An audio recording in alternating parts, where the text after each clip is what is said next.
Stumbled upon a GES5 file with no clear application reference? This appears to be a niche, specialized format. I'm Evan Brooks, Certified Support Engineer, and I'll guide you through investigating these GES5 specialized data files. I highly recommend this quick preparation step. Keep a universal file viewing program installed. It's a lifesaver for bypassing minor GES5 corruption, and I'll detail the best one shortly. GES5. Files are uncommon specialized data files, likely associated with a niche application or industry-specific tool.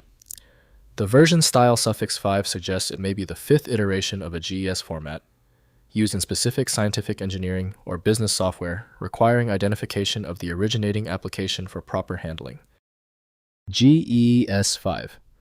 Files use an undocumented proprietary format that may be binary structured text or specialized scientific data. The internal structure varies by source application and version increment. Without official documentation, hex inspection and context investigation are needed to determine the file's content type and appropriate handling tools. For GES5, start with hex editor to ensure the header is interpreted correctly. The file requires external codec support that Windows does not provide natively. Windows lacks native support, so proper access requires tools built for older systems. We're testing the system's ability to interpret the file's data block. Right-click the GES5 file and click Open With. Test hex editor first. If it's unavailable, choose another program. The correct tool is key. If your GES5 file is not opening yet, that is normal. The system isn't broken, the file is simply misunderstood. Here are the most common technical causes for this GES5. Error before we apply the universal fix. First, examining file contents.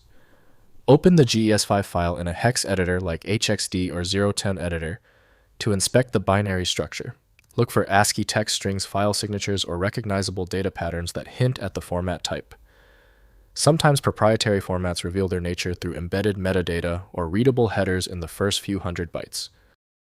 Next, searching for application match. Search for GES5 in file extension databases like fileinfo.com and on technical forums related to your industry context. The application that created the file may have specific GES5 documentation. Sometimes earlier versions like GES1 through GES4 are documented, providing clues about the GES5 format's purpose. Finally, contacting file originator. Reach out to the person, organization, or system that produced the GES5 file to identify the source application. Request export to a standard format like CSV, XML, JSON, or PDF if possible. This is the most reliable path for accessing data in uncommon proprietary formats lacking public tool support. If compatibility checks failed, it is likely because the file extension name is shared by different developers for unrelated formats, causing your PC to use the wrong reading language. A universal viewer is designed to act as a versatile tool for identifying many formats, providing a reliable way to attempt access when standard programs have failed. When the manual methods didn't work on the file, we conclude the issue requires deep format inspection. I recommend turning to File Magic, your best bet for extracting content when all else fails. Get it at filemagic.com. If you have any further questions about this file type, drop them below. Don't forget to subscribe before you go.